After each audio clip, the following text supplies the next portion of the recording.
Hello viewers, আসসালামু আলাইকুম। আজকে আপনাদের মাঝে হাজির হয়েছি আমি ছোট্ট একটি বাট কার্যকরী টিপস নিয়ে, যে সেটি হচ্ছে কিভাবে আমরা ফোল্ডারে পাসওয়ার্ড দিতে পারি। খুব সহজে আমরা উইন্ডোজ সফটওয়্যারের মাধ্যমে আমরা আমাদের ফোল্ডারে যে কোনো ফোল্ডারে পাসওয়ার্ড দিয়ে রাখতে পারবো। টিউটোরিয়াল শুরুর আগে একটাই কথা বলবো, আপনারা যদি আমাদের চ্যানেলে নতুন হয়ে থাকেন তাইলে প্লিজ আমাদের চ্যানেলটি সাবস্ক্রাইব করুন আর অবশ্যই বেল বাটনে প্রেস করে রাখবেন যাতে পরবর্তীতে সব ভিডিও সঙ্গে সঙ্গে পেয়ে যান। আর যারা অলরেডি আমাদের চ্যানেল সাবস্ক্রাইব করে রেখেছেন তাদেরকে অসংখ্য ধন্যবাদ জানাচ্ছি। তাই দেরি না করে চলুন দেখি কিভাবে খুব সহজে আমরা ফোল্ডারে পাসওয়ার্ড দিয়ে রাখবো। সাপোজ আমি এই নিউ ফোল্ডার, এটাকে আমি পাসওয়ার্ড দিয়ে রাখবো। পাসওয়ার্ড দিয়ে রাখতে হলে কী করবো, আমরা প্রথমে রাইট বাটনে ক্লিক করব।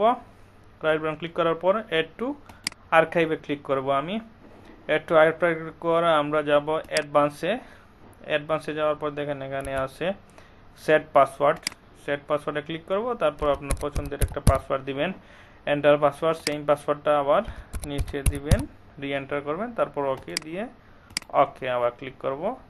দেখবেন হয়ে গেছে জিপটা। এখন হচ্ছে আমাদের যে মূল যে ফোল্ডারটা ছিল এটা আমরা ডিলিট দিয়ে দিব। তাহলে আমি শিফট ডিলিট দিয়ে দিতেছি।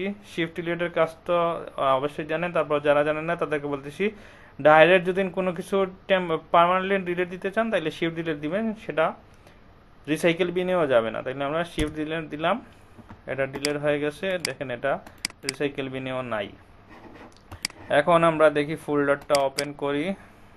ওপেন করলাম, আবার ক্লিক করলাম। এখন এই ফাইলটা আমি ফোল্ডারের ভিতরে যে ফাইলগুলো আছে এগুলো যদি দেখতে চান, দেখেন ফোল্ডার দেখতে পারবে না। দেখতে হলে কি যাবে, পাসওয়ার্ড যাবে, পাসওয়ার্ড দিবেন, তারপর ফাইলটা ওপেন হবে। পাসওয়ার্ড না দিলে ফাইলটা ওপেন হবে না। পাসওয়ার্ডটা দিছি, ফাইলটা ওপেন হয়ে গেছে। আশা করি আপনাদের এই ছোটো টিপসটা অনেকেরই কাজে লাগবে। যদি কাজে লেগে থাকে অবশ্যই ভিডিওটি লাইক করবেন, শেয়ার করবেন, কমেন্ট করবেন। আজকের ভিডিও এ পর্যন্তই। ধন্যবাদ সবাইকে।